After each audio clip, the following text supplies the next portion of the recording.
side. And we're excited to bring you the fans' choice match. You wanted to see it. Wes Malott versus Chris Barnes. Gentlemen, do you have a couple of moments? We'll give you a couple of warm-up shots after we do a brief open here.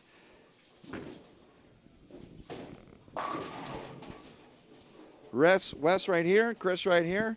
The fans wanted to see this one, and we've got a reigning PBA Player of the Year, and we've got someone bucking for his first PBA Player of the Year. A couple of storylines at play here. First, from the reigning PBA Player of the Year, opportunity to compete here on Extra Frame and a little extra practice here at Sequoia Pro Bowl. What are we looking at today? Dual lane configuration. Well, we're going to have the Scorpion on the right, or the Viper on the right lane, the Scorpion on the left lane. It probably won't matter. West strikes on all of them. So, I'm just hoping to keep up. Reigning PBA Player of the Year, any advantage there? Only that it's Wednesday, and West never practices on Wednesday, so we got him out of his element now. West doesn't practice on Tuesday either, from what I hear. And here he is, big win last week at the Atonic Marathon Open. First of all, how you feeling after that 54-game challenge, and then the 55th for the title? Well, actually, after all those games, I thought my hand would be, torn up or, completely tired. But I only had to take a couple pieces of tape out and feel really good. So, it is Wednesday. I'm a little kind of out of my comfort zone here. Normally, I just come in the bowling center and just kind of watch a little bit. But, it's for the fans. I'm here, and we're going to have fun with this. And from one PBA Player of the Year to someone who's aspiring to be a PBA Player of the Year, what's it going to be like to take on the man we see quite a bit on television? Well, I'm just going to pretend that it's Sunday, and I should be all good. We've got a couple of storylines, like I mentioned. The first storyline is the Battle of Texas.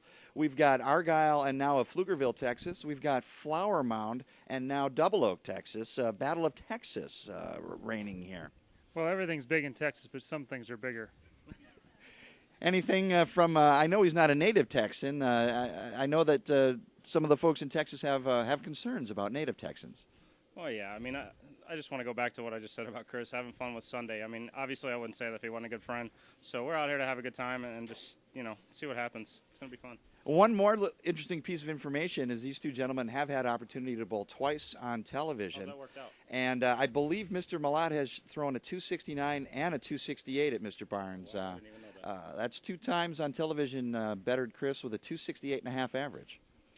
Well, I think I see Parker sitting over there in the booth. I'm sure he's got more words to say about that because I think he's got like 269 and 290 at him. So, I don't know what it is. I just happen to string the strikes against these guys, and I'm sure they got revenge coming sooner or later. So I got to keep my guard up. And you show up on Sunday. The big man's throwing a couple of big ones at you. What do we got for today? Shoot, I don't know. I threw my second strike after an hour and a half of practice, so we're about even now. He threw 3 shots. So, yeah. Well, let's get it on. Extra frame game. This is the match you wanted to see, Wes Malott and Chris Barnes. And we've got actually something on the line for you. We got a Denny's gift card, so we've got that on the line.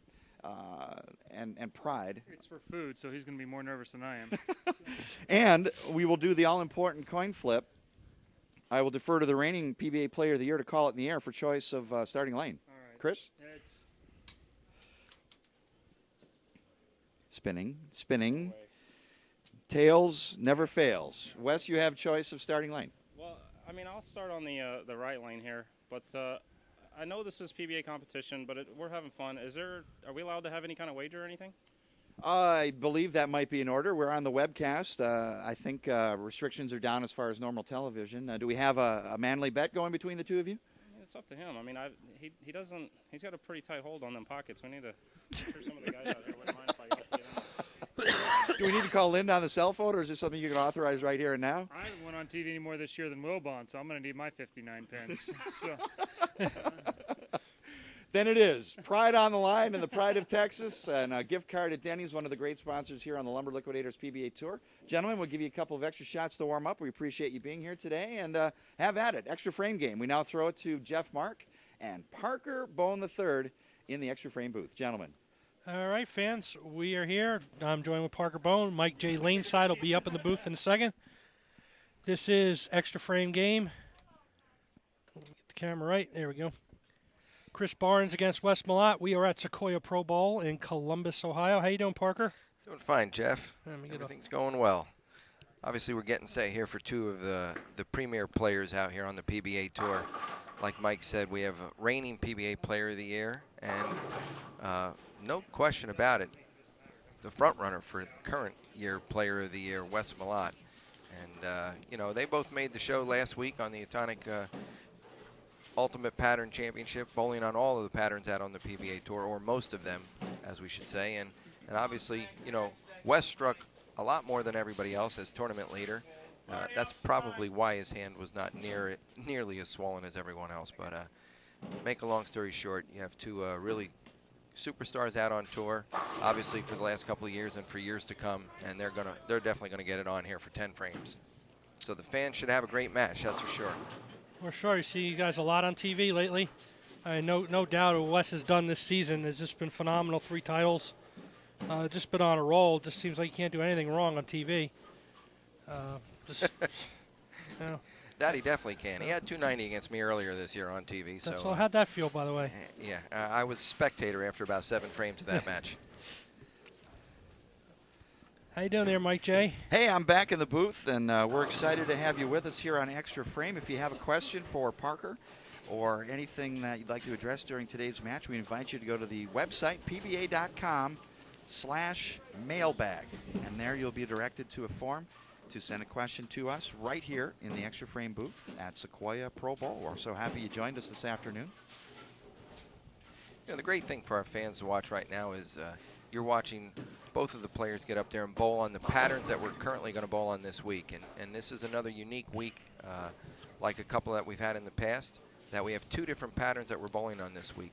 The Scorpion on the left-hand lane and the Viper pattern that we're going to bowl on this week on the right-hand lane. So it'll really give you a unique opportunity to watch 2 of the players, see how they go about attacking the lanes, and see you know, what minor moves or major moves that they're going to see during the course of the 10 frames during their match.